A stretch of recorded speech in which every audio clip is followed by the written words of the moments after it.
ஓம் நாராயணः பரோ வியக்தாத் नारायणो परो व्यक्तात् அண்டமவ்யக்தசம்பவம் अण्डमव्यक्तसम्भवम् அண்டஸ்யாந்தஸ்த்விமே லோகாः अण्डस्यान्तविमे लोकाः சப்தத்வீபா ச மேதினி.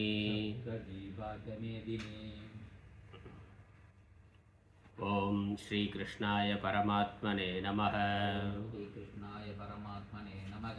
அத த்ரிதீயோऽध्यायः तृतीयोऽध्यायः கர்மயோகः. कर्मयोगः.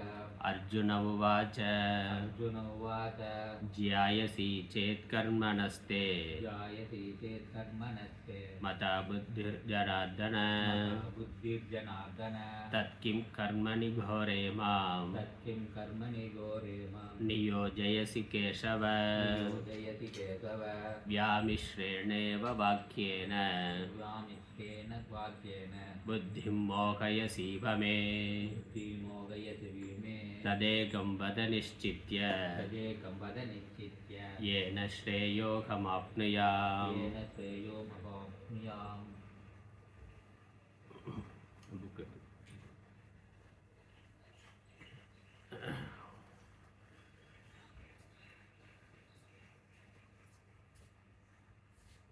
ஸ்ரீமத் பகவத்கீதை 3வது அத்தியாயத்தில் முதல் 2 ஸ்லோகங்கள் பார்த்திருக்கிறோம்.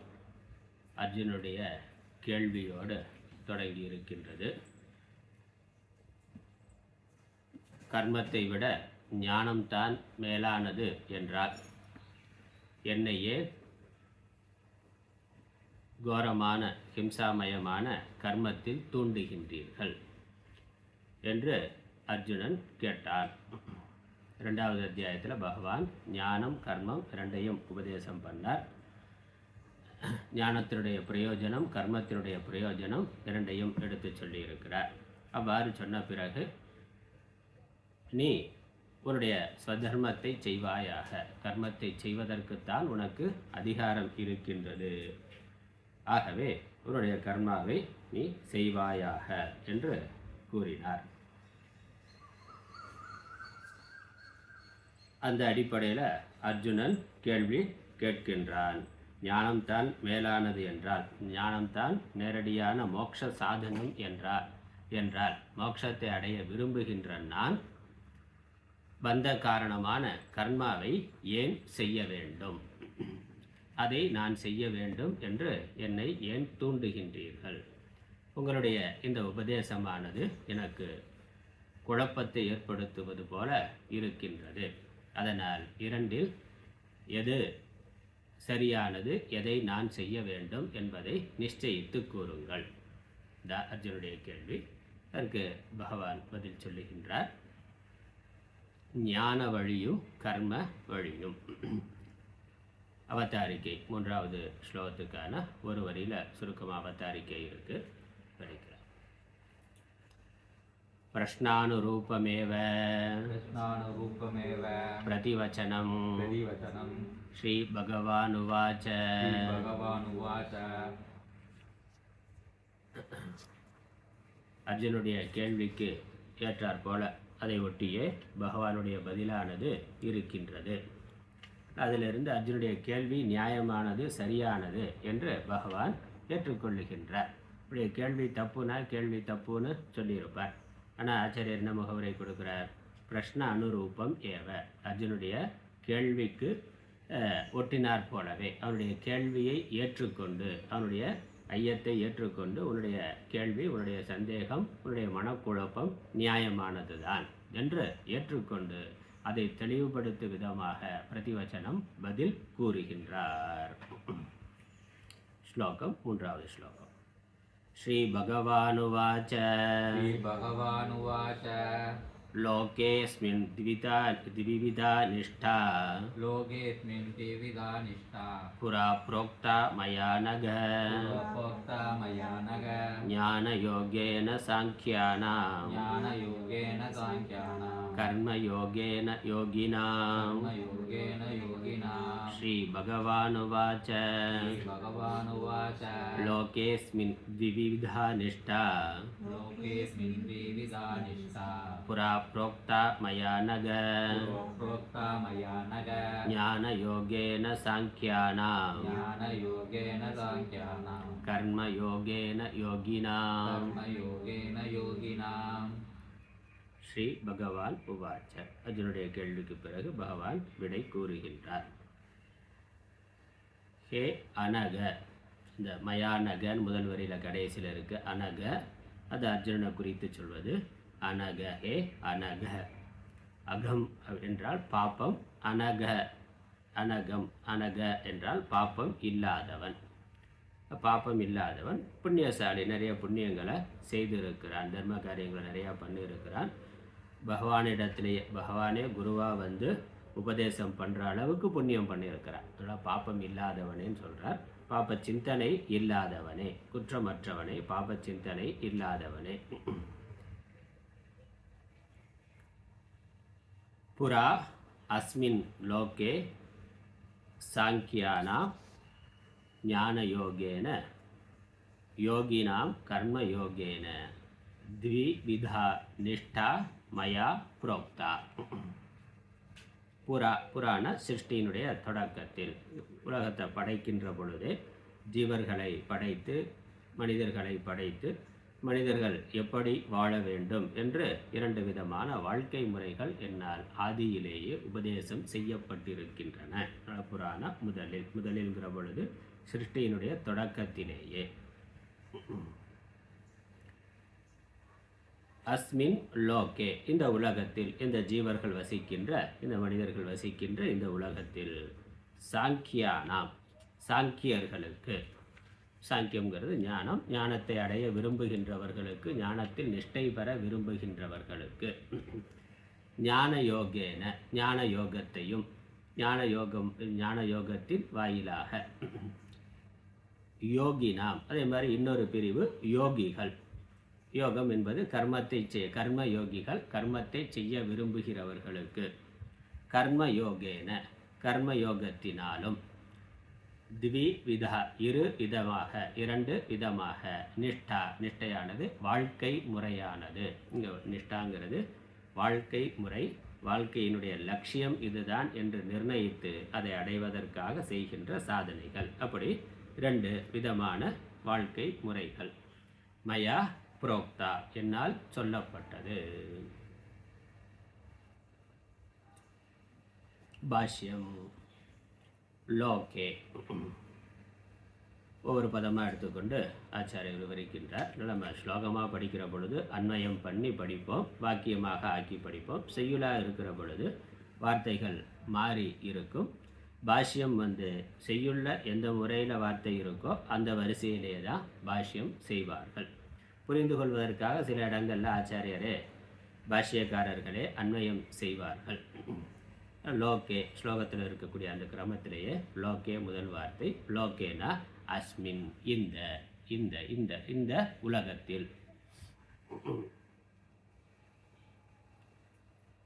சாஸ்திர படிக்கலாம், பாஷ்யம் படிச்சுட்டு அர்த்தம் பார்க்கலாம். லோகே लोके அஸ்மின் अस्मिन् சாஸ்திர அனுஷ்டான शास्त्रानुष्ठान அதிகிருதானாம் अधिकृतानां த்ரைவர்ணிகானாம் त्रैवर्णिकानां த்விவிதா द्विविधाः द्विप्रकारा द्विप्रकारा निष्ठा निष्ठा स्थितिः स्थितिः अनुष्ठेय तात्पर्यम् अनुष्ठेय तात्पर्यं पुरा पुरा पूर्वं सर्गादौ सर्गादौ प्रजाः सृष्ट्वा प्रजाः सृष्ट्वा तासाम् तासाम् अभ्युदय अभ्युदय निःश्रेयस निश्चेयस प्राप्तिसाधनं प्राप्तिसाधनं वेदार्थसम्प्रदायं वेदार्थसम्प्रदायम् आविष्कुर्वता आविष्कुर्वता प्रोक्ता प्रोक्ता मया मया सर्वज्ञेन सर्वज्ञेन ईश्वरेण ईश्वरेण हे अनघ अनघ अपाप अपाप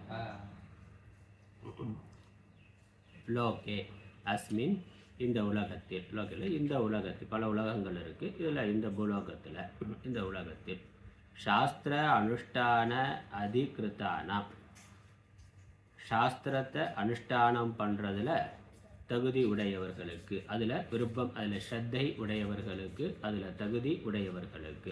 சாஸ்திரத்தில் அனுஷ்டானம் பண்ணுறதில்ல. அப்போ முதல்ல சாஸ்திரத்தில் ஸ்ரத்தையானது இருக்க வேண்டும்.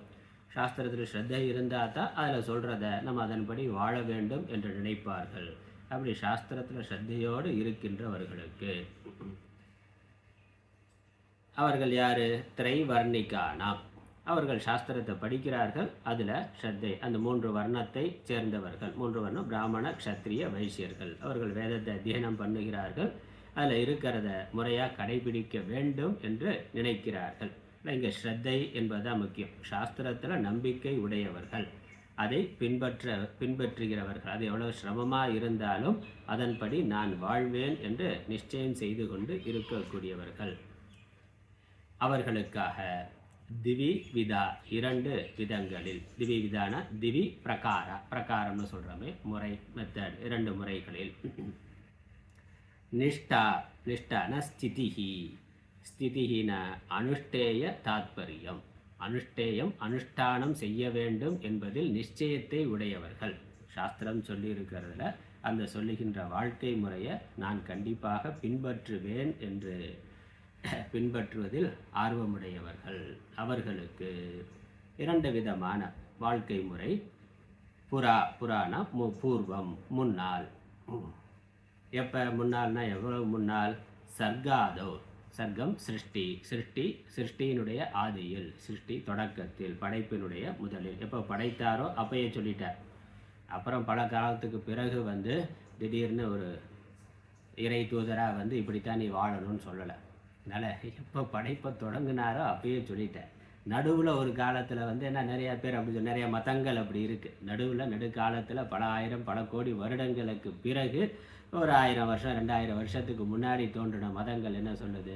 இறை தூதர் இப்படித்தான் மனிதன் வாழணும்னு எங்கள் மறைநூலில் சொல்லியிருக்கிறார். எங்கள் இறை தூதருக்கு என்ன சொன்னாரோ அப்படிதான் மக்கள் வாழணும்னா, அப்போ அவர் தோன்றுவதற்கு முன்னாடி இருந்த மக்கள் கதியெல்லாம் என்னது?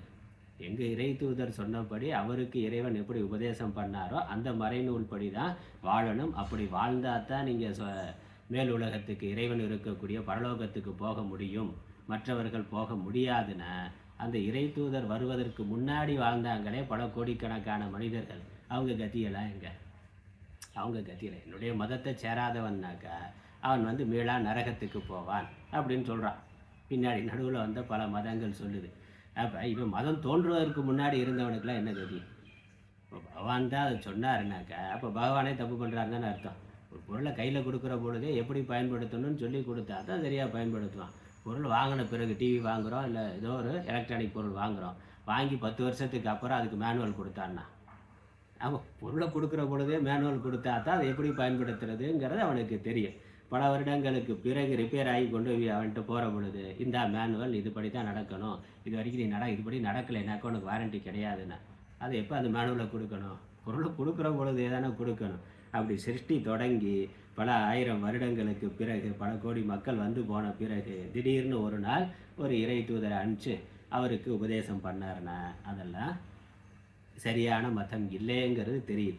அதனால் எப்போ சிருஷ்டி தொடங்குச்சோ அப்பயே சொல்லிட்டேன். அதனால் பூர்வம்னா சர்காதோ, சிருஷ்டியினுடைய தொடக்கத்தில், பிரஜாகா சிருஷ்டுவா, பிரஜைகளை படைத்த பொழுதே, மக்களை படைத்த பொழுதே அந்த மக்கள் எதற்காக எதை பின்பற்றி வாழ வேண்டும், எதற்காக வாழ வேண்டும், எப்படி வாழ வேண்டும், 2 எதற்காக வாழ வேண்டும் என்பதும் எப்படி வாழ வேண்டும் என்பதையும் தாசாம் அபியுதய நிஸ்ரேயச பிராப்தி சாதனம்.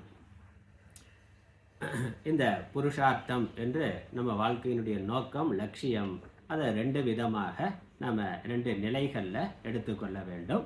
அதை நம்ம சாஸ்திரத்தில் சாமான்யமாக பார்க்குறோம். தர்ம அர்த்த காம மோக்ஷம், அறம் பொருள் இன்பம் வீடு, 4 புருஷார்த்தம்னு சொல்கிறோம். வாழ்க்கையினுடைய உறுதி பொருள்கள் 4: அறம் பொருள் இன்பம் வீடு. சம்ஸ்கிருதத்தில் சொன்னாக்க தர்ம அர்த்த காம மோக்ஷம். இதில் அறம்பொருள் இன்பத்துக்கு அபியுதயம்னு பேர், வீடு என்ற மோட்சத்துக்கு நிஸ்ரேயசம் என்று பெயர். அதனால் அபியுதய நிஸ்ரேயசன்னு 2 மட்டும் சொல்லியிருக்கு. அபியுதயங்கிறது தர்ம அர்த்த காமம் மூன்றும் சேர்ந்ததுக்கு, அதாவது இகலோக பரலோக சுகத்திற்கான சுகத்தை லட்சியமாக கொண்டிருத்தல்ங்கிறது அபியுதயம். இங்கே சுகமாக இருக்கணும் அப்படிங்கிறது ஒன்று. அப்புறம் மரணத்திற்கு பிறகு வேறு பிறவிகளுக்கு போனால் அங்கேயும் நான் சுகமாக இருக்கணும் என்பது ஒரு லட்சியம். அதனால் இகலோக சுகம் பரலோக சுகம். இகலோக சுகத்துக்கு தான் அர்த்தம்னு சொல்லியிருக்கு. பொருள், வாழ்க்கைக்கு தேவையான பொருளை சம்பாதிச்சு தர்மமான வாழ்க்கை, தர்மமான முறையில் வாழ்க்கையை நடத்தினாக்க இங்கேயே நீ சுகமாக இருக்கலாம். அப்புறம் மறு உலகத்தில் மரணத்திற்கு பிறகு சுகமாக இருக்கணும்னா அதுக்கு கண்டிப்பாக நீ தர்மத்தை கடைபிடிக்கணும். அதனால் தர்மங்கிற புருஷார்த்தம் சொல்லி இருக்கிறோம். தர்ம அர்த்தம், தர்மம் ஒரு சாதனம், அர்த்தங்கிறது ஒரு சாதனம். அதுக்கு சாத்தியம் இன்பம் என்பது அறம் பொருள் இன்பம். இன்பம்ங்கிறது சாத்தியம், அடைய வேண்டிய லட்சியம். அதற்கு சாதனம் தர்மம் அர்த்தம், அறமும் பொருளும். சுகமாக இருக்கணும்னா அதற்கு வாழ்க்கை வசதிகள், குளிர் வெப்பத்திலிருந்து பாதுகாத்து கொள்ள உடை, தங்குமிடம், உணவு இதெல்லாம் வேணும். அதெல்லாம் சம்பாதிக்கிறதுக்கு பொருள் வேணும். அதுக்கு இந்த வாழ்க்கையை பயன்படுத்தணும். அதுக்கப்புறம் இந்த சுகம் இந்த லோகத்தில் சுகமாக இருக்கிறது மட்டும் இல்லை, மரணத்திற்கு பிறகு அடுத்தடுத்த பிறவிகள்லையும் சுகமாக இருக்கணும்னா அதற்கு புண்ணிய காரியங்களை பண்ணணும். அதுதான் தர்மம். அதனால் தர்மத்தை சொல்லி இருக்கு. தர்மத்தின் வழியில் பொருள் ஈட்டி அந்த பொருளை தர்மமான முறையில் பயன்படுத்தினா சுகமாக இருக்கலாம். இங்கேயும் சுகமாக இருக்கலாம், இப்பொழுதும் சுகமாக இருக்கலாம், மரணத்திற்கு பிறகும் சுகமாக இருக்கலாம். அதனால் அறத்தான் வருவதே இன்பம்னா, அறத்தான் வருவதே இன்பம்னா அறத்தின் வழியாக பொருள் ஈட்டி அதன் வழியாக இன்பமானது வருகின்றது. அந்த பொருளை இங்கே நம்ம சுகமாக இருக்கிறதுக்கும் பயன்படுத்துகிறோம். அப்புறம் பொருளை தானமாக கொடுத்து அதன் மூலமாக புண்ணியத்தை சம்பாதிச்சு மறுபிறவிகளில் சுகமாக இருக்கிறதுக்கும் பொருளை பயன்படுத்த வேண்டும். ரெண்டுக்கும் ஆதாரம் அறம் என்பது தான். அதான் அதுக்கு அபியுதயம்னு பேர். அதுக்கப்புறம் இது இந்த உலகத்தில் இன்பம் மட்டும் இல்லை, துன்பமும் இருக்கின்றது. மறு உலகம் போனாலும் பிறவின்னு எடுத்தாலே அங்கே இன்பம் மட்டும் இல்லை, துன்பமும் தான் இருக்கின்றது. அது நம்ம அனுபவத்திலேயே தெரிகின்றது. இந்த லோகத்தில் நம்ம பணத்தை சம்பாதிக்கிறதுக்கே, சுகத்தை அடையிறதுக்கு பணத்தை சம்பாதிக்கிறதுக்கே எவ்வளவோ கஷ்டப்பட வேண்டியதாக இருக்கின்றது. அதனால் இன்பம் துன்பம் ரெண்டும் கலந்ததா உலகம் இருக்கிறது. இதில் இன்பத்தை மட்டும் தேர்ந்தெடுத்து இன்பத்தை மட்டுமே அனுபவிக்கின்ற வாழ்க்கை எங்கேயுமே சாத்தியம் இல்லை. கண்டிப்பாக துன்பம் இருக்கத்தான் செய்யும், கொஞ்சமாவது இருக்கத்தான் செய்யும். துன்பம் மாறி மாறி வருதல் இயல்பு. அதே மாதிரி தான் மறு உலகத்தில் தேவலோகத்துக்கு போனாலும் அங்கேயும் அசுரர்கள் பயமுறுத்துவான். ஆனால் அங்கேயும் அசுரர்களுடைய தாக்குதல் இருக்குது. அதனால் துன்பமானது இருக்கின்றது, பயம் முதலானவைகள் இருக்கின்றது. அப்புறம் மரணம்ங்கிறது நிச்சயமாக இருக்கின்றது. எவ்வளவுதான் வாழ்க்கை வசதியோட சுகமாக இருந்தாலும் ஒரு நாள் எல்லாத்தையும் விட்டுட்டு தான் போகணும். மரணம்ங்கிறது மாற்ற முடியாத ஒன்றாக, முதுமை என்பதும் மரணம் என்பதும் மாற்ற முடியாததாக இருக்கின்றது. துன்பம் என்பதும் விளக்க முடியாத ஒன்றாக இருக்கின்றது. இதெல்லாம் ஆராய்ச்சி பண்ணி பார்த்து எனக்கு இதெல்லாம் வேண்டாம்னா அப்போ பிறவியே வேண்டாம்னு சொல்லணும். அதனால் வேண்டுங்கால் வேண்டும் பிறவாமை. இந்த இன்பம் துன்பம் வேண்டும் ரெண்டுமே எனக்கு, இன்பமும் வேண்டாம் துன்பமும் வேண்டாம்னா. ஏன்னா இன்பம் வேண்டும்ங்கிறது விருப்பம், ஆனால் அந்த இன்பத்தை அனுபவிக்கணும்னா கண்டிப்பாக கொஞ்சம் துன்பத்தையும் அனுபவிச்சு தான் ஆகணும். இப்போ எனக்கு துன்பம் வேண்டாம்னா இன்பமும் வேண்டான்னு விடணும். அப்போ தான் அது முடியும். அதனால யாதனின் நீங்கியான் நோதல்னா, இதெல்லாம் சம்பாதிக்கிறோமோ அதில் இன்பம் வருதுங்கிறது மட்டும் இல்லை, துன்பமும் வருது. அப்போ துன்பம் வேண்டாம்னாக்க எது எதுலேருந்து நம்ம விலகுகின்றோமோ அது இதிலிருந்தெல்லாம் நமக்கு துன்பமானது நீங்கும். எனக்கு நிரந்தரமாக துன்பமே வேண்டாம் என்றால் பிறவி வேண்டாம்னு ஒருவன் நினைக்கணும். அந்த பிறவியிலிருந்து விடுபடுதல் என்பது தான் வீடு பேர் மோட்சம், பிறவாத நிலை. அதுக்கு ஸ்ரேயஸ்னு பேர், நிஸ்ரேயஸ்னு பேர். பிராப்தி சாதனம், அதை அடைவதற்கான சாதனம். அப்போ இகலோக பரலோக அப்புறம் பிறவாத நிலை, மூன்று லட்சியம் 3. ஒன்று இந்த லோகத்தில் சுகமாக இருக்கணும், அடுத்த பிறவி அங்கேயும் சுகமாக இருக்கணும், அல்லது பிறவாத நிலையானது வேண்டும். இந்த லோகம் மறுலோகம் எந்த லோகத்திலையும் பிறவாத நிலையானது வேண்டும்னு 3 விதமான லட்சியம். இதை அடைவதற்கான சாதனமாக இந்த வேதாந்தமானது 2 விதமான வேதாந்தத்தில் 2 விதமான வாழ்க்கையானது பகவானால் உபதேசிக்கப்பட்டிருக்கின்றது. அதனால் வேதார்த்த சம்பிரதாயம் ஆவிஷ்குர்வதா புரோக்தா, வேதாந்த சம்பிரதாயத்தை நான் சொல்லி இருக்கின்றேன். இப்போ வேதத்தினுடைய பூர்வபாகம், வேதம்ங்கிறது பூர்வபாகம் கர்மகாண்டம். அதில் இந்த அபியுதய சாதனம், அபியுதய பிராப்தி சாதனம், தர்ம அர்த்த காமத்தை அடையிறதுக்கு அனுபவிக்கிறதுக்கு தேவையான சாதனங்களை என்னெல்லாம் செய்யணும், என்ன ஹோமம் பண்ணணும், என்ன பூஜை பண்ணணும், என்ன ஜபம் பண்ணணும், தியானம் பண்ணணும், எப்படி கர்மா பண்ணணும், எந்த கர்மாவை பண்ணணும், எந்த கர்மாவை பண்ணக்கூடாது என்பதெல்லாம் வேதத்தினுடைய முதல் பாகத்தில் சொல்லப்பட்டு இருக்கின்றது. அதுக்கப்புறம் வேதாந்தத்தில் நிஸ்ரேய பிராப்தி சாதனமானது சொல்லப்பட்டிருக்கின்றது. மோட்சத்தை அடைவதற்கான சாதனமானது சொல்லப்பட்டிருக்கின்றது.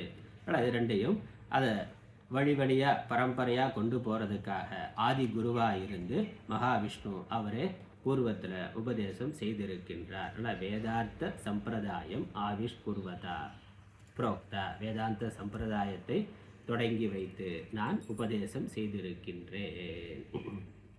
வேதார்த்த சம்பிரதாயம்னா வேத பூர்வபாகம், வேத உத்தரபாகம். பூர்வபாகம் கர்மம், உத்தரபாகம் ஞானம். ரெண்டும் பரம்பரையாக வர வேண்டும், அந்த வாழ்க்கை முறை தெரிய வேண்டும் என்று நானே தொடங்கி வைத்து உபதேசம் செய்திருக்கின்றேன். 238வது பக்கம், 236வது பக்கம், 236வது பக்கத்தில் கீழே இருக்கு.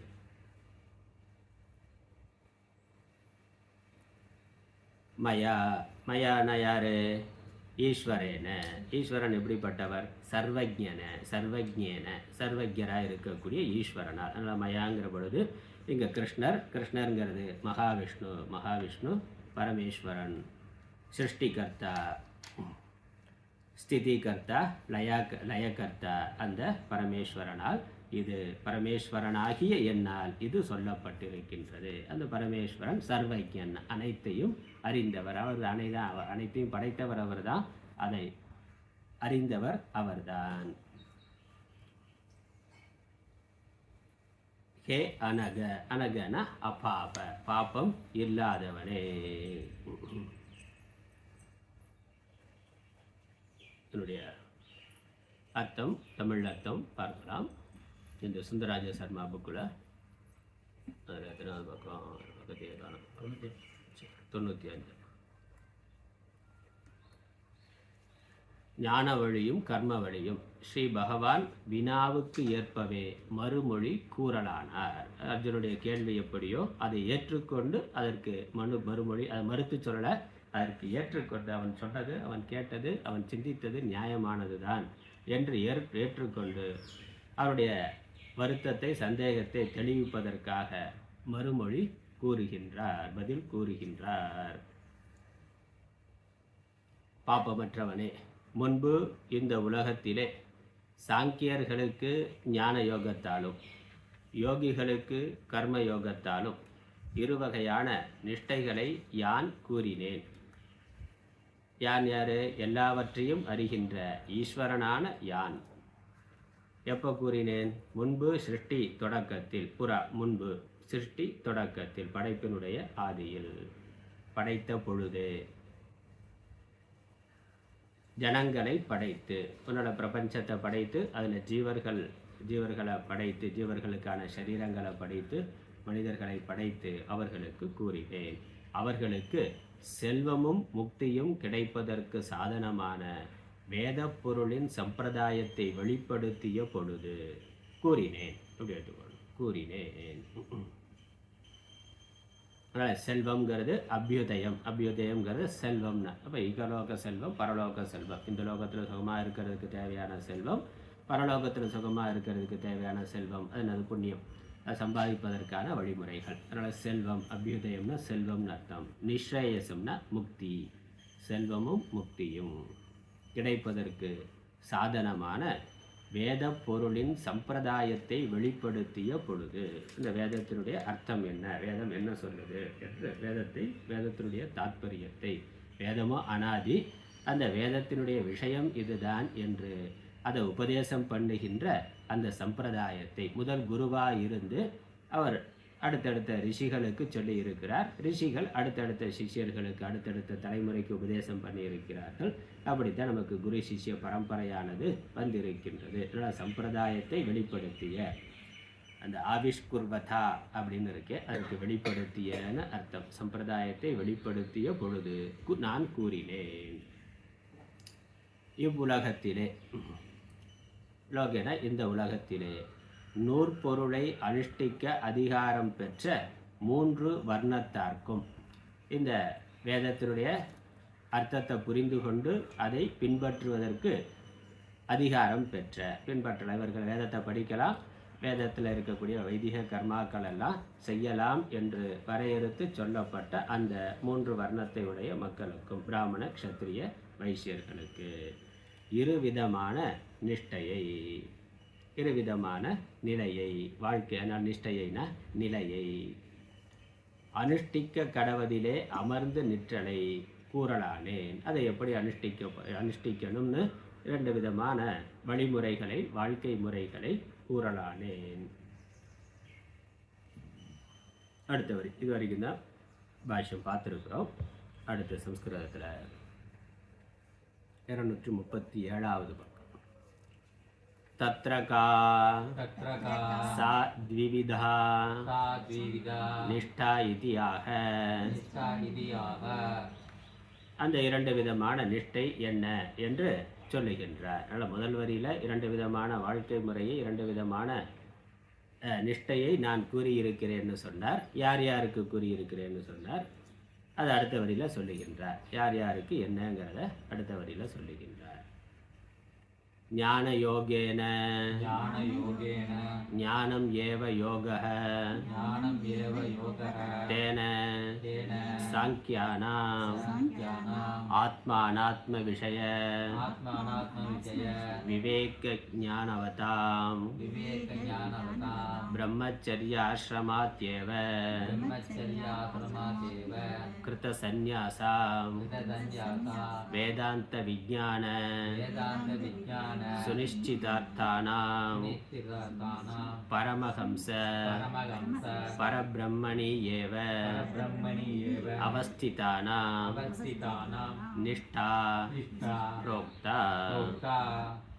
முதல்ல சாங்கிய யோகம்ங்கிற ஞான யோகம்.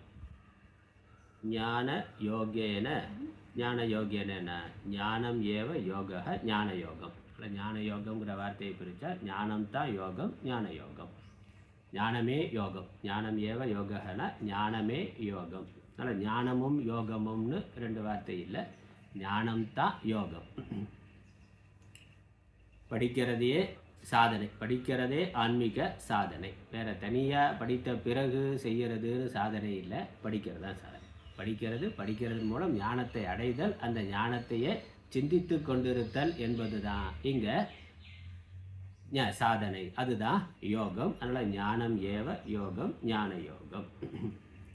அதனால் வேதாந்தத்தை பொறுத்த வரைக்கும் ஞானத்திற்கு பிறகு சாதனைங்கிறது இல்லை. லௌகிக விஷயத்தில் ஒரு விஷயம் அடையப்படாமல் இருக்கிற பொழுது அப்போ அந்த விஷயத்தை பற்றி தெரிந்து கொள்ளணும், அப்புறம் அதை அடையிறதுக்கான கர்மாவை பண்ணணும், முயற்சி பண்ணணும். அப்போ தான் அது கிடைக்கும். அதனால் வெறும் அறிவு மட்டும் ஒரு பொருளை கொடுத்து விடாது, அறிவை அடைந்த பிறகு அதுக்கு வேலை செய்யும். அதை வேலை செய்யும், படிக்கணும், படித்த பிறகு வேலை செஞ்சால் தான் பணம் சம்பாதிக்க முடியும். அதனால் கார் வாங்கணும்னாக்கா, கார்னால் என்ன, அது எப்படி ஓட்டுறதுன்னு முதல்ல கற்றுக்கணும். அப்புறம் கற்றுக்கிட்டா போதுமானா அப்புறம் பணம் சம்பாதிச்சு காரை வாங்கணும், அப்புறம் அதை ஓட்டணும்னா. அல்லது சமையல் செய்வது எப்படி அப்படின்னு யூடியூப்பை பார்த்து தெரிஞ்சுக்கிட்டா சமையல் வந்துடுமானா? வராது. முதல்ல ஞான சக்தி, ஞானம் எப்படி சமையல் பண்ணுறதுன்னு தெரிந்து கொள்வது, அதுக்கப்புறம் அதுக்கான ஜாமான்லாம் வாங்கி முறையாக சமையல் செய்தால் தான் சாப்பாடு வரும். அதனால் ஞானம், ஞானத்திற்கு பிறகு ஞானத்தின் வழியாக கர்மமானது சாமான்யமாக ஒரு பொருள் அடையப்படாமல் இருக்கின்ற பொழுது, அந்த பொருள் நம்மள்கிட்ட இல்லைனாங்கிறது, மதுரைக்கு போகணுன்னா மதுரை எங்கேயோ இருக்குது, நாம் எங்கேயோ இருக்கிறோம். இப்போ மதுரைக்கு எப்படி போகிறதுன்னு முதல்ல தெரிந்து கொள்ளணும், அது ஞானம். அதுக்கப்புறம் என்னது, தெரிந்து கொண்டாலே மதுரைக்கு போயிடுவோமானா? போக மாட்டோம். அதுக்கப்புறம் பயணப்படணும், சைக்கிள்லையோ பஸ்ஸுலேயோ கார்லேயோ பயணப்பட்டால் தான் அங்கே போக முடியும். அதே மாதிரி ஒரு பொருள் வேணும்னாக்கா அதை எப்படி சம்பாதிக்கணும்னு தெரிந்து கொள்ளணும், அப்புறம் அதை விலை கொடுத்து வாங்கணும். அது அடையப்படாத விஷயத்தில், இல்லாத விஷயத்தில். ஆனால் ஒன்று ஏற்கனவே நம்மக்கிட்ட இருக்குது, ஆனால் அதை பற்றிய அறிவு நமக்கு இல்லை என்றால் அந்த அறிவு மட்டும் அடைந்தால் போதும், பொருள் இருக்கு ஏற்கனவே. அதனால் இப்போ கண்ணாடியை எங்கேயோ வச்சுட்டோம்னா, வச்சுட்டு எங்கேயோ வச்சுட்டோன்னு தேடிக்கொண்டு இருக்கிறோம். அப்புறம் கிடைக்கலன்னா பக்கத்து வீட்டில் இருக்கிறவர் இல்லை வீட்டில் இருக்கிறாரு என்ன தேடுறேன்னா கண்ணாடியை தேடுறேன்னா, கண்ணாடி எங்கே இருக்குது, தலைக்கு மேலே இப்படி மேலே தூக்கி விட்டாருன்னா, தூக்கி விட்டுட்டு கண்ணாடியை காணான்னு எல்லா இடத்துலையும் தேடுனாக்க அப்போ எங்கே தேடினாலும் கிடைக்குமாண்ணா, கிடைக்காது. அப்போ அங்கே என்ன தேவை, கண்ணாடி வெளியே இல்லை, நம்ம தலைக்கு மேலே இங்கேயே தான் இருக்குது. ஆனால் அதை பற்றிய ஞானம் இல்லாமல் போய்விட்டது, அதை மறந்துட்டோம் இல்லை கவனம் இல்லாமல் இருந்தோம்னா, அப்போ அதை பற்றிய ஞானத்தை ஒருத்தர் கொடுத்தா போதும், அது உங்ககிட்ட தான் இருக்குது அப்படின்னு ஒருத்தர் அறிவுறுத்தினா போதும். ஏன்னா அது ஏற்கனவே இருக்குது, அந்த அறிவே அதை சம்பாதித்து கொடுத்து விடுகின்றது. அதே மாதிரி இங்கே ஆத்ம விஷயத்தில் ஆத்மா எங்கேயோ தொலை தூரத்தில் இருக்குது, நாம் எங்கேயோ இருக்கிறோங்கிறது இல்லை, ஆத்மா ஸ்வரூபமாக இருக்குது. அதனால் அதை அறிதல் மட்டும் போதுமானது. ஸ்வரூபமாக இருக்குங்கிறது நமக்கு தெரியலை, அதனால் தேடிக்கொண்டு இருக்கிறோம். நம்மக்கிட்ட தான் இருக்குது, நாம் அதுவாக தான் இருக்கிறோம், ஆனால் அது நமக்கு தெரியவில்லை, ஆகவே அதை தேடிக்கொண்டு இருக்கிறோம். அப்போ அதை தெரிந்து கொள்வதற்கு ஒரு குரு உபதேசம் பண்ணுனா போதும். அதனால் இதுக்கப்புறம் இங்கே வேதாந்தத்தில் ஆத்ம விஷயத்தில் ஞானம் மட்டுமே போதுமானது. அதுக்கப்புறம் தனியாக ஒரு யோக சாதனைங்கிறது இல்லை. அதனால் ஞானம் ஏவ யோகம், ஞானம்தான் யோகம். அதனால் சாங்கியானாம், சாங்கியர்கள்னா சாங்கியானாம் அதுக்கு என்ன அர்த்தம், சாங்கியர்களுக்குன்னு அர்த்தம். சாங்கியர்கள்னா யார், ஆச்சாரிய விளக்கம் கொடுக்குறார். ஆத்ம அனாத்ம விஷய விவேக ஞானவதா, ஆத்ம அனாத்ம விஷயத்தில் விவேகம் செய்து ஞானத்தை அடைந்தவர்களுக்கு, ஆத்ம அனாத்ம விஷயத்தில் விவேக ஞானம் உடையவர்களாய். இது ஆத்மா, இது அனாத்மா. அதனால் ஆத்மா என்ன, அனாத்மா என்ன, நான் யார், எனக்கு அந்நியமானது எது என்றதை குரு மூலமாக சாஸ்திரத்தின் மூலமாக விசாரம் செய்து அறிந்து கொண்டவர்களுக்கு. அவங்க எப்படி அறிந்து கொண்டார்கள், எங்கேருந்து அறிந்து கொண்டார்கள்னா பிரம்மச்சரிய ஆசிரமாத்தியவ கிருத சந்நியாசம். பிரம்மச்சரிய ஆசிரமத்தில் இருந்து நேராக சந்நியாச ஆசிரமத்திற்கு சென்றவர்கள். ஏன்னா அவர்கள் ஞானத்தை தேடி செல்லுகின்றார்கள். ஞானத்திற்காக இந்த உலக வாழ்க்கை வேண்டான்னு விட்டுட்டு எல்லாத்தையும் தியாகம் செய்துவிட்டு சந்நியாச ஆசிரமத்தை எடுத்துக்கொண்டவர்கள். இப்போ ஞானம் மட்டுமே போதும், ஞானம்தான் எனக்கு ஒரே லட்சியம் என்று அதை அடைவதற்காக முனைந்தவர்கள். வேதாந்த விஞ்ஞான சுனிச்சித அர்த்தானாம், வேதாந்தம்ங்கிறது வேதத்தினுடைய அந்தமாக இருக்கக்கூடிய உபனிஷத்துக்கள்.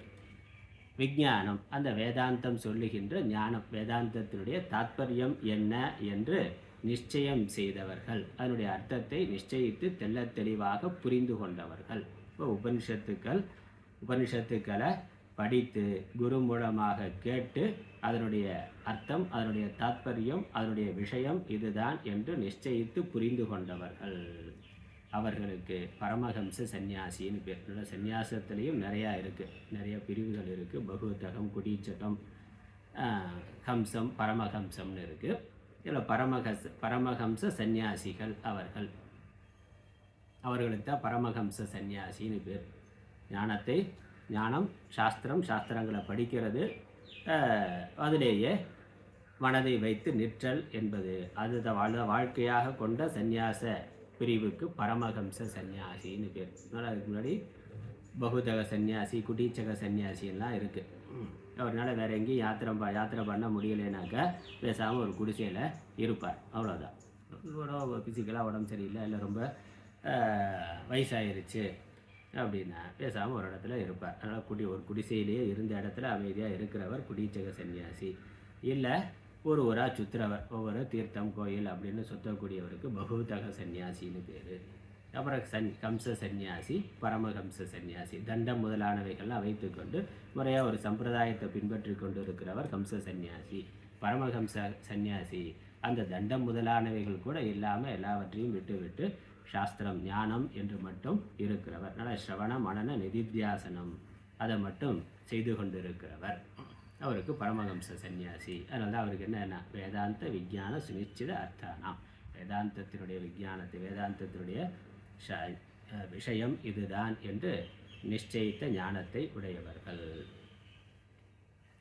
பரபிரம்மணி ஏவ அவஸ்திதானா, பரபிரம்மத்திலேயே, அனைத்திற்கும் மேலான பரபிரம்மத்திலேயே, அனைத்திற்கும் ஆதாரமாக ஒரே சத்வஸ்துவாக இருக்கின்ற அந்த பிரம்மத்தினிடத்திலேயே நிலை பெற்ற மனதை உடையவர்கள். அதனால் அவஸ்திதானாம்னா அதிலேயே மனதை நிறுத்தியவர்கள். அவர்களுக்கான ஒரு வாழ்க்கை முறை, சந்நியாச வாழ்க்கை முறை என்பது நிஷ்டா புரோக்தா, அவர்களுக்கான வாழ்க்கை முறையானது என்னால் கூறப்பட்டது.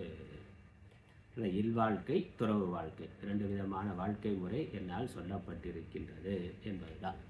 திருக்குறளில் அறத்துப்பால் எடுக்கிற பொழுது இல்லறம் துறவரம்னு சொல்கிறார். அதான் முழுக்க வேதம் நம்ம இந்து பாரம்பரியத்தில் இருக்கிறது 2 விதமான வாழ்க்கை தான். ஒன்று இல்வாழ்க்கை, இன்னொன்று துறவு வாழ்க்கை.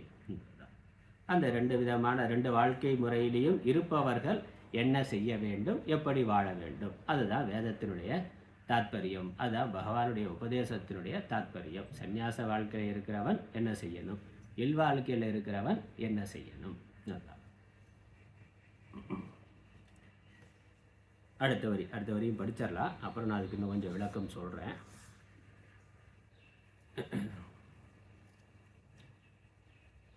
கர்மயோகேன கர்ம ஏவ யோகः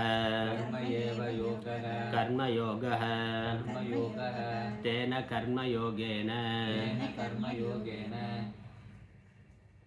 யோகினாம் கர்மினாம் நிஷ்டா புரோக்தா இத்யர்த்தः. கர்மயோகேன, கர்மயோகம்னு சொல்கிறோம். கர்மயோகம்ங்கிறதுக்கு என்ன அர்த்தம்? கர்ம ஏவ யோக, கர்மம் தான் யோகம். தன்னுடைய கர்மாவை செய்வதையே யோகமாக, ஆன்மீக சாதனையாக கொண்டிருக்கக்கூடியவர்கள். கர்மாங்கிறது தன்னுடைய கடமை, ஸ்வதர்மம். தன்னுடைய ஸ்வதர்மத்தை அனுஷ்டானம் பண்ணுறதையே ஆன்மீக சாதனையாக கொண்டிருப்பவர்கள். அப்படி அதான் இல்வாழ்க்கை, இல்லறத்தில் இருக்கக்கூடியவர்கள் அர்த்தம். அவர்களுக்கு அதான் அவங்க கர்மாவை பண்ணுறது தான் யோகம், அதுதான் சாதனை.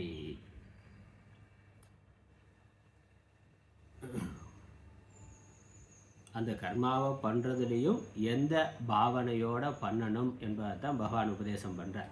கர்மாவை எல்லோரும் தான் பண்ணுறாங்க, ஆடு மாடு விலங்குகள் கூட பண்ணுது. அது ஒன்றும் சாஸ்திரம் படிச்சுட்டு பண்ணலை. இல்லறத்தில் சாஸ்திரத்தில் ஸ்ரத்தை இல்லாதவர்கள் அல்லது வேற்று மதத்தை சார்ந்தவர்கள், நாஸ்திகர்கள், அவர்களும் கூட கர்மாவை பண்ணி கொண்டு இருக்கிறார்கள். ஆனால் அந்த கர்மா யோகமாக ஆகுமானா? யோகமாக. அதனால் கர்ம யோகம்ங்கிற பொழுது அந்த இறைவனை அடைதல் என்பதை லட்சியமாக கொண்டிருத்தல் என்பது தான் கர்மயோகம். அப்போ கர்மாவை பண்ணாலும் எந்த பாவனையோட கர்மாவை பண்ணுறது என்பது கர்மயோகத்தில் முக்கியமானது. அது என்னங்கிறத, எப்படிங்கிறத பகவான் உபதேசம் பண்ணுறார். அதனால் இல்லறத்தில் இருக்கிறவர்கள் அவர்களுடைய கடமையை செய்ய வேண்டும், அவரவர்களுடைய கடமையை செய்ய வேண்டும். சொந்த கடமை, குடும்ப கடமை, சமூக கடமை, அதை முறையாக செய்யணும். அப்படி செய்கிற பொழுது அவர்கள் என்ன பாவனை, என்ன மனநிலையில் இருந்து அதை செய்ய வேண்டும், என்ன மனநிலையிலிருந்து செய்தால் அது ஆன்மீக சாதனையாக முக்தியில் கொண்டு சேர்ப்பதாக, இறைவனிடத்தில் கொண்டு சேர்ப்பதாக இருக்கும் என்று சொல்வது தான் மதம். அங்கேதான் மதம்ங்கிறது வருது. சாமானிய வாழ்க்கைங்கிறது எல்லாருக்கும் இருக்குது. மதம் இல்லாத விலங்குகளுக்கும் கூட வாழ்க்கைங்கிறது போகுது. அதுவும் பிறகுது, வளருது, அதுவும் கல்யாணம் பண்ணுது, குழந்தை பெற்றுக்கிறது, அதுவும் ஏதோ ஒரு வேலை செய்யுது, அப்புறம் போயிடுது. ஆனால் அப்போ அவைகளுக்கு மதம் இல்லை, அதனுடைய வாழ்க்கைக்கு எந்த நோக்கமும் இல்லை. மனிதர்கள்லேயும் பலர் அப்படி இருக்கிறார்கள். கடவுள் நம்பிக்கை இல்லாதவர்களாக, எந்த மதத்தை நான் சாராதவன் என்றோ அல்லது மதமே கடவுளே இல்லைன்னு சொல்லி நாஸ்திக வாழ்க்கை வாழக்கூடியவர்களோ இருக்கிறார்கள். அப்போ மதத்தை பின்பற்றுபவர்களுக்கு என்ன சொல்லுகின்றது? அதான் கேள்வி.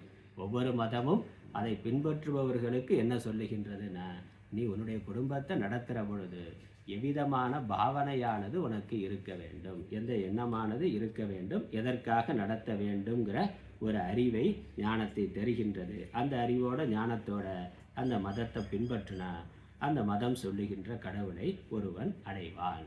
அதான் மதத்தோட அடிப்படையான விஷயம். அதே மாதிரி இங்கே பகவானும் இந்த நம்மளுடைய சனாதன தர்மம், இறைவனை அடைவதற்கான வாழ்க்கை முறை என்ன என்பதை வேதம் சொல்லுகின்றது. பகவானும் அதான் சொல்லுகின்றார். அதனால் அதுக்கு கர்மயோகம்னு பேர். தேன கர்மயோகேன யோகினாம், அந்த கர்ம யோகத்தினால் யோகிகளுக்கு கர்ம நிஷ்டை. யோகினாம்னா கர்மினாம்னு அர்த்தம். கர்மினாம் நிஷ்டா புரோக்தா இத்தியர்த்தः. வாழ்க்கை முறையானது கர்ம நிஷ்டைக்கான வாழ்க்கை முறையானது கூறப்பட்டது.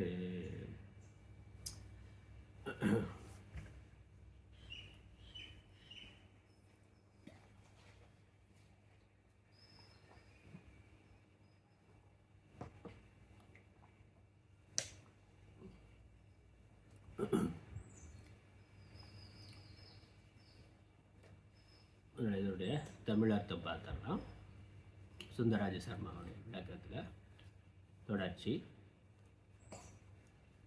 இனி அந்த இருவகைத்தான நிஷ்டை யாது என்ற விடத்து கூறுகின்றார். அவற்றுள் ஞானமாகிய யோகத்தினால், ஞானமே யோகம், ஞானமாகிய யோகத்தினால் ஆத்மா அனாத்மாக்களை பகுத்தறியும் ஞானம் உடையவராய், ஆத்மா அனாத்ம விவேகம்ங்கிறது இருக்கிறவர், பிரம்மச்சரிய நிலையிலிருந்தே துறந்தவராய், பிரம்மச்சரியாசிரமம் கிரகஸ்தமான பிரசத்து போகாமல் பிரம்மச்சரியத்திலிருந்தே சந்நியாச வாழ்க்கைக்கு சென்றவராய், வேதாந்த ஞானத்தால் பொருள்களை நன்கு நிர்ணயித்தவராய், வேதாந்த சாஸ்திரத்தை படித்து அவருடைய தாத்பரியம் இதுதான் என்று தெள்ளத் தெளிவாக நிர்ணயித்து அறிந்தவராய், பரமஹம்சர் என்னும் சந்நியாசிகளாய், பரமஹம்ச சந்நியாச ஆசிரமத்தை ஏற்றுக்கொண்டவர்களாய்.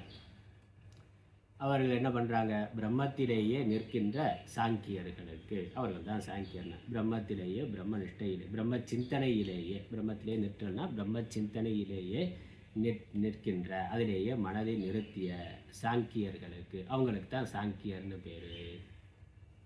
ஞான நிஷ்டையை கூறினேன், அந்த ஞானத்தில் நிஷ்டை பெறுவதற்கான அந்த வாழ்க்கை முறையை கூறினேன்.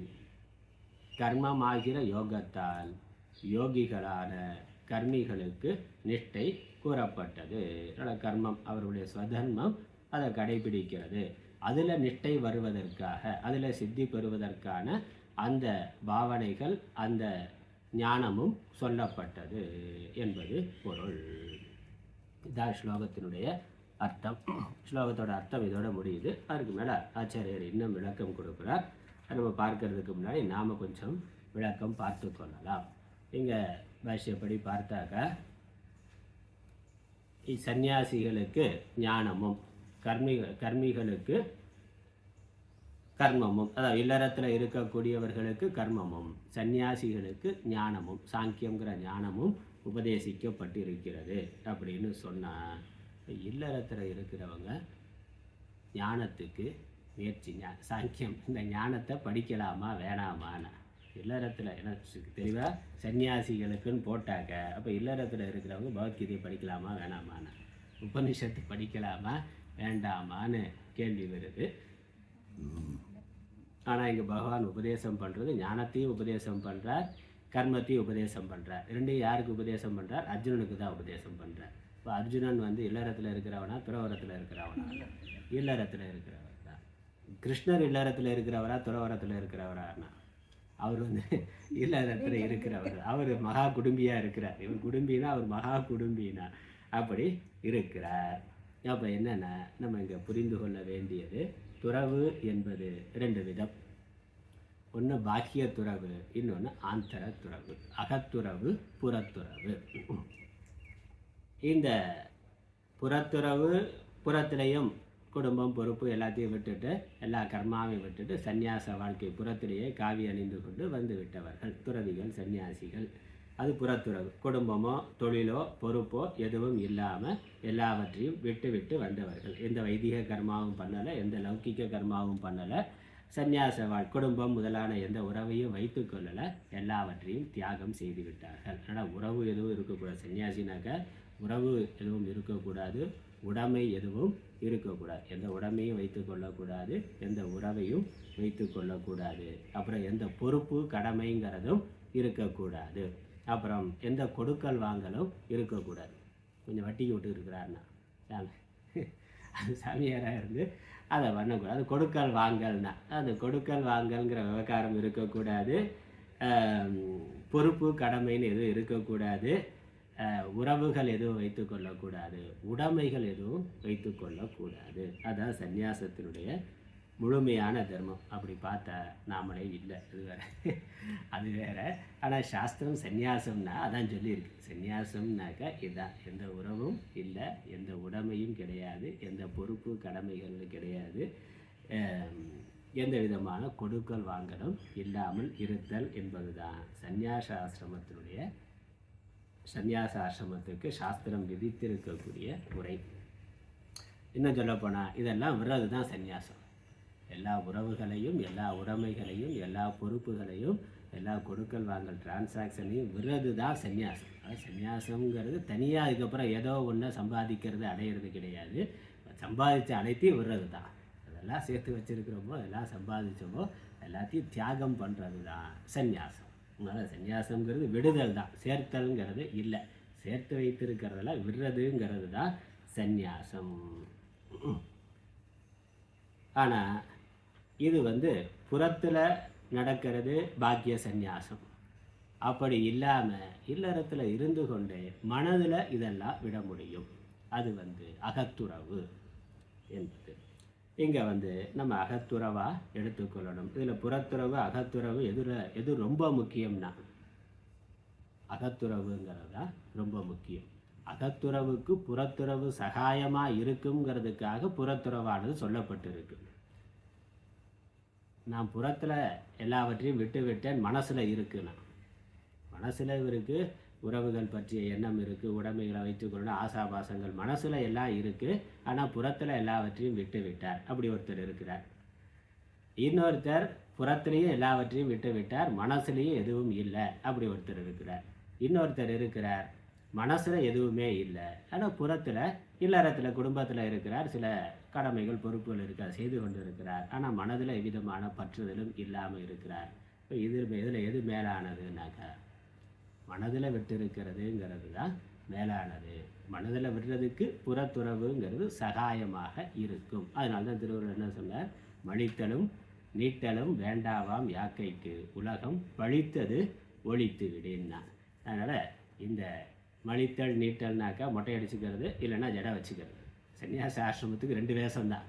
ஒன்று மொட்டையாக இருக்கணும், இல்லைன்னா ஜடை வைத்து கொள்ளணும். ஜடா முடியாக கட்டிங் ஷேவிங் பண்ணாமல் மெயின்டைன் பண்ணுறதுன்னா, இல்லை மொட்டையை மெயின்டைன் பண்ணுறது. 2 தான். 2க்கு நடுவில் விதவிதமாக ஹேர் ஸ்டைல் வச்சுக்கிறது. அது முதலான அலங்காரத்துக்கு முக்கியத்துவம் கொடுக்காமல் இருக்கிறது. அதனால் 2 விதமாக சந்நியாசம். ஒன்று மொட்டையாக எப்பொழுதும் தொடர்ந்து மொட்டையை மெயின்டைன் பண்ணுறது, அப்புறம் இல்லைன்னா அதை கண்டுக்காமல் அது எப்படி போகுதோ அப்படியே விட்டுறது, அவ்வளோதான். அதனால சந்நியாச ஆசிரமம், சந்நியாச வாழ்க்கையை அப்படி சொல்கிறார். மழித்தல் நீட்டலும் வேண்டாவாம் யாக்கைக்கு. இந்த சரீரத்துக்கு இந்த சந்நியாச ஆசிரமம், சந்நியாச வாழ்க்கை முறைங்கிறது தேவையில்லை. எப்பொழுது உலகம் பழித்தது ஒழித்து விடேன். உலகம் பழித்ததுன்னா, உலகங்கிறது பெரியோர்களால் பழிக்கப்பட்ட இந்த இருமைகள், அதன் மேலே இருக்கக்கூடிய பற்று, அதை மனதில் இருந்து நீக்கிவிட்டார். அல்ல, இந்த உறவுகள் உடைமைகள் அதன் மேலே இருக்கக்கூடிய பற்றை, அகங்காரத்தை, அபிமானத்தை மனதிலிருந்து நீக்கிவிட்டால் புறத்தில் சந்நியாசம் இருக்கணுங்கிறது அவசியம் இல்லை. அதனால் இந்த அகத்துறவு புறத்துறவு 2ல் எது முக்கியமானதுன்னா, புறத்துறப்போட அகத்துறவு தான் முக்கியமானது. அகத்துறவு இல்லாமல் புறத்துறவு மட்டும் இருந்தால் அது போலி சந்நியாசி. அதான் போலி சந்நியாசி. கூடா ஒழுக்கம்னு சொல்கிறார். மித்யாச்சாரம்னு பகவான் சொல்ல போகிறார் பின்னாடி. திருக்குறளில் கூடா ஒழுக்கம் என்று பார்க்கிறோம். தவறான ஒழுக்கம், அதாவது மனசில் இருக்குது, புறத்தில் துறந்த மாதிரி காட்டுகிறார். அப்படி இல்லாமல் புறத்துலேயும் துறக்கணும், மனசுலையும் துறக்கணும். புறத்தில் துறக்க முடியலைனாலும் மனசில் துறந்திருந்தால் அதனால் ஞானமானது வரும். அதனால் அதுதான் முக்கியம். அது இல்லறத்தில் இருந்தே செய்ய முடியும். அப்படிங்கிறதுனால அகத்துறவு, இல்லறத்தில் இருக்கிறவர்களும் அகத்துறவோடு இருக்க முடியும். அதனால் இப்படி புரிந்து கொள்ளணும். இல்லறத்தில் இருக்கிறவர்கள் கண்டிப்பாக கர்மாவை பண்ணணும். கர்மாங்கிறது நம்மளுடைய தர்மம், நம்மளுடைய குடும்ப கடமை, சமூக கடமை. என்ன பண்ணுறோமோ, என்ன தொழில் பண்ணுறோமோ அதான் கர்மா. கர்மாங்கிறது சாஸ்திரத்தில் சொன்னபடி நித்தியமாக பூஜை பண்ணுறது, ஜபம் பண்ணுறது, தியானம் பண்ணுறது ஒரு கர்மா. அப்புறம் நம்மளுடைய குடும்பம் நல்ல விதமாக நடக்கிறதுக்காக ஒரு தொழில் பண்ணுறது, பொருள் ஈட்டுவது, அப்புறம் குடும்பத்தில் கணவன், குழந்தைகள், இல்லை மனைவி, மற்ற பெற்றோர்கள், மாமனார், மாமியார் இவர்களுக்கு செய்ய வேண்டியதை முறையாக செய்கிறது. இதெல்லாமே கர்மாக்குள்ளே வருது. கர்மாங்கிறது தனிப்பட்ட முறையில் ஈஸ்வர வழிபாடாக நம்ம செய்கிறது. அப்புறம் நம்ம சுற்றி இருக்கக்கூடிய உறவுகளுக்கு செய்ய வேண்டிய கடமைகளை செய்கிறது.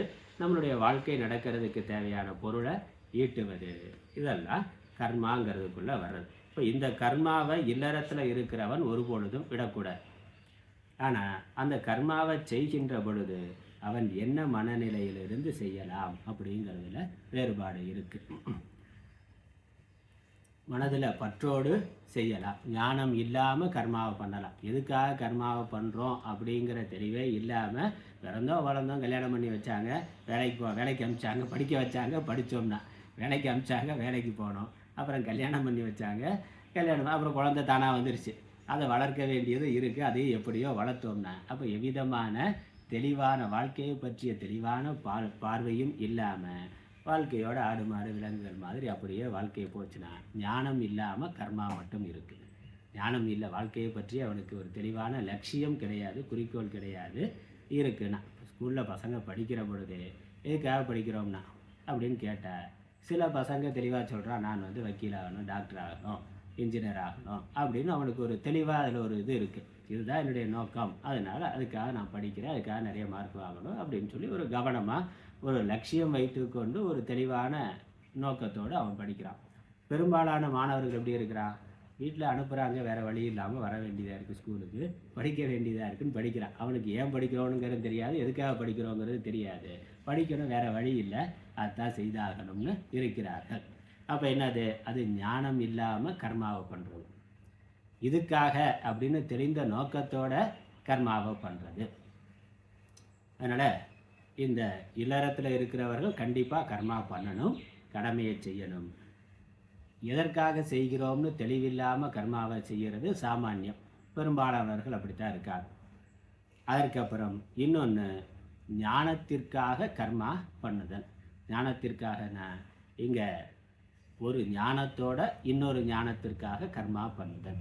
அதாவது வாழ்க்கையின என்ன, எதற்காக அப்படின்னு பெரியோர்கள் சாஸ்திரம் சொல்லி இருக்கு, அல்லது நம்மளுடைய மதம் என்ன சொல்லி இருக்கு அப்படின்னு ஒரு அதை படித்து கேட்டு தெரிந்து கொண்டு அந்த ஞானத்தோட வாழ்க்கையினுடைய நோக்கம், லட்சியம் இறைவனை அடைதல்.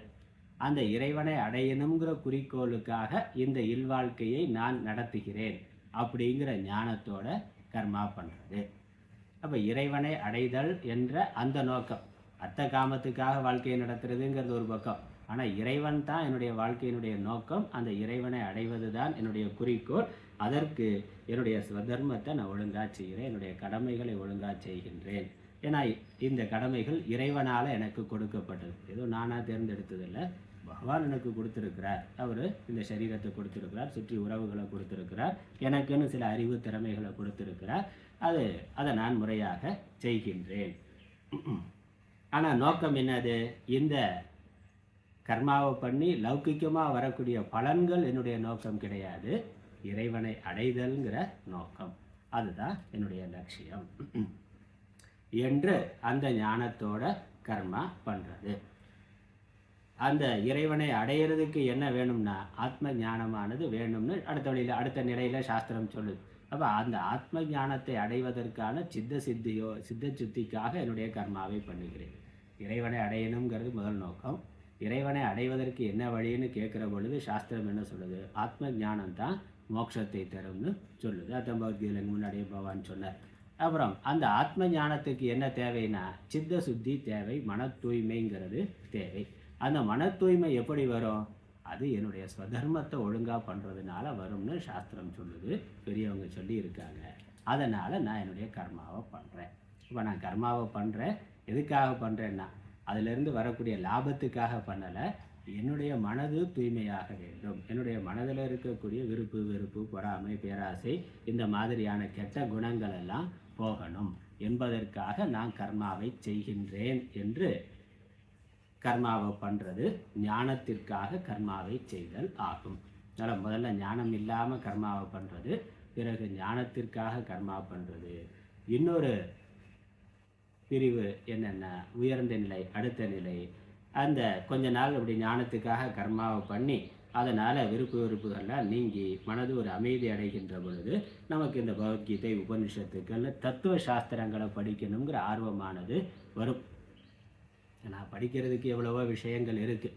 ராமாயணம் இருக்குது, மகாபாரதம் இருக்குது, புராண இதிகாச கதைகள்லாம் இருக்குது, டிவிலேயே எல்லாம் வருது, அதெல்லாம் இருக்குது. ஆனால் அதையும் மீறி பகவத்கீதை உபனிஷத்து இந்த மாதிரி தத்துவத்தை சொல்லுகின்ற ஞான சாஸ்திரங்களை படிக்கிறது என்று அதில் விருப்பம் வந்து சாஸ்திரங்களையும் ஸ்ரவணம் பண்ணுறோம். உபனிஷத்து பகவத்கீதையெல்லாம் நம்ம ஸ்ரவணம் பண்ணுறோம், கேட்கிறோம். அதனால் நமக்கு ஒரு புரிதல் வருது. இங்கே இறைவன் ஈஷா வாஷ்யம் இதம் சர்வம், இறைவன் தான் எல்லாமாக இருக்கிறார், கடவுள் எல்லாமாகவும் இருக்கிறார், எல்லாவற்றுள்ளும் எல்லாருள்ளும் ஆத்மாவாக இருக்கிறார் என்று புரிந்து கொண்டு அந்த ஆத்ம ஞானத்தோட நம்மளுடைய குடும்ப கடமைகளை செய்கிறது. அப்போ ஞானியாக இருந்து குடும்ப கடமைகளை செய்கிறது. அது என்னது? ஞானத்தோட கர்மா பண்ணுறது. ஞானத்தோட கர்மா பண்ணுறது. முதல்ல ஞானமே இல்லாமல் எதுக்காக வாழ்கிறோன்னே தெரியாமல் விலங்குகள் மாதிரி வாழ்க்கையை அதன் போக்கில் வாழ்ந்துட்டு போகிறது. பெரும்பாலானவர்கள் அப்படித்தான் இருக்காங்க. அது முதல் நிலை.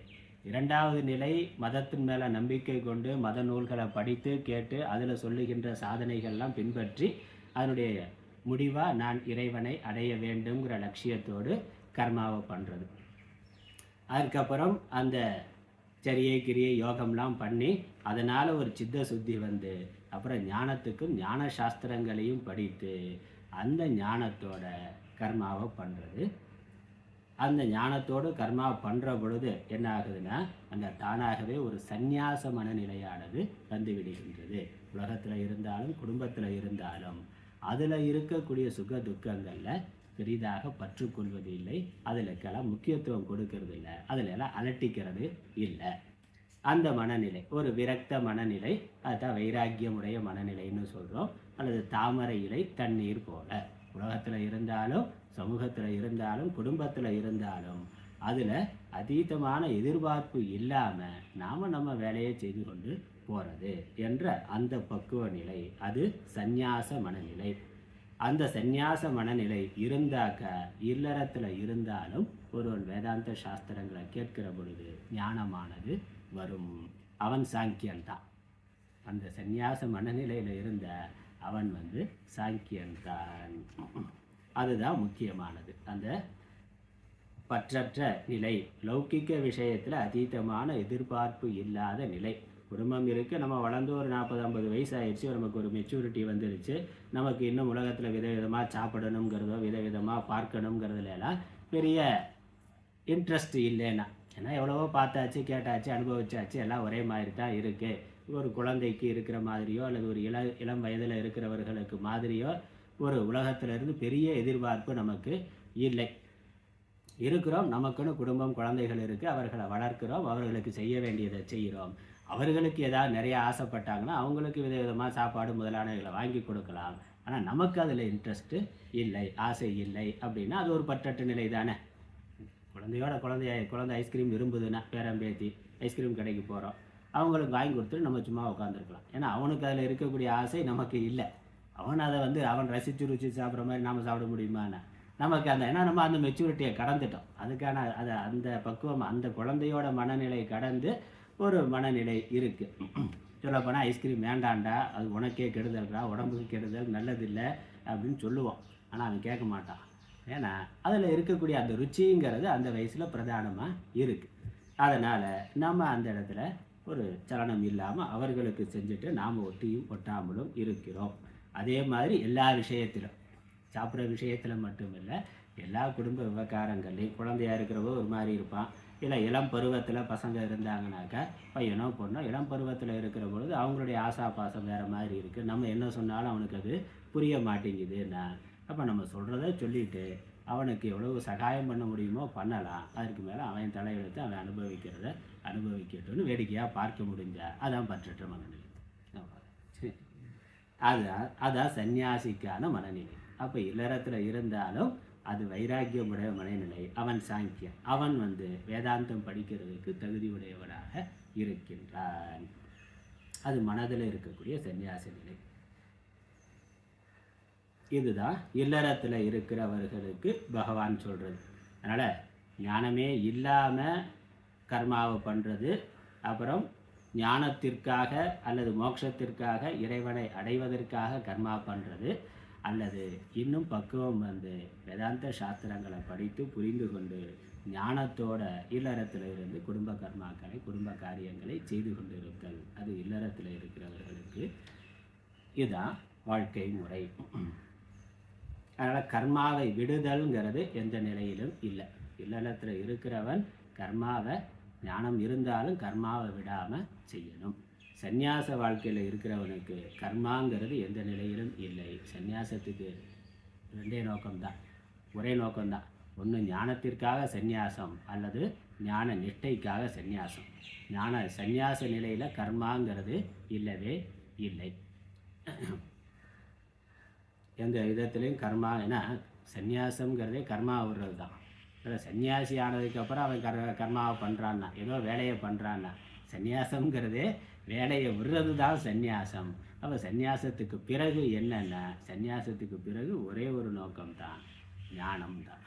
ஒன்று ஞானத்தை அடைவதற்காக சாஸ்திர சிரவணம் முதலானவைகளை பண்ணுறது, அல்லது சிரவணம் பண்ணிட்டான்னா அந்த ஞானத்திலேயே மனது இருப்பதற்காக நிதித்தியாசனத்தை பண்ணுறது.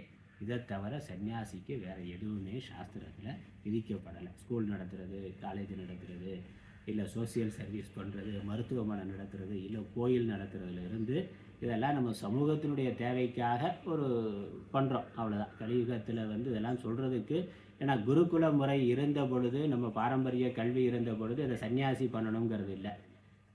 பள்ளியே அது பண்ணது, குருகுலத்தில் அதெல்லாம் நடந்தது. இப்போ குருகுலம் இல்லாததுனால சன்னியாசிகள் சமூகத்துக்கு நம்ம தர்மத்துக்கு செய்ய வேண்டும் அப்படிங்கிற ஒரு கட்டாயத்தின் பேரில் அதை செய்து கொண்டு இருக்கிறோமே ஒழிய சந்நியாச தர்மத்துக்கு இது விரோதமானது தான். அது சந்நியாச தர்மத்தில் இல்லை. சந்நியாச தர்மம் ஒன்றே ஒன்று தான், ஞானம்தான். சரி, மேற்கொண்டு நம்ம நாளைக்கு அடுத்த வகுப்பில் தொடருவோம். ஓம் பிரபன்ன பாரிஜாத்தாய தோத்திர வேத்ரைக்கபாணயே ஞானமுத்ராய கிருஷ்ணாய கீதாமித்யே நமः. ஓம் ஈஸ்வரோ குருராத்மேதி புத்திமேதைபாகினே व्योमवद्व्याप्तदेहाय दक्षिणामूर्तये नमः. ओम पूर्णमदः पूर्णमिदं पूर्णात् पूर्णमुदच्यते पूर्णस्य पूर्णमादाय पूर्णमेवावशिष्यते. ओम शांति शांति शांति. हरिः ओम.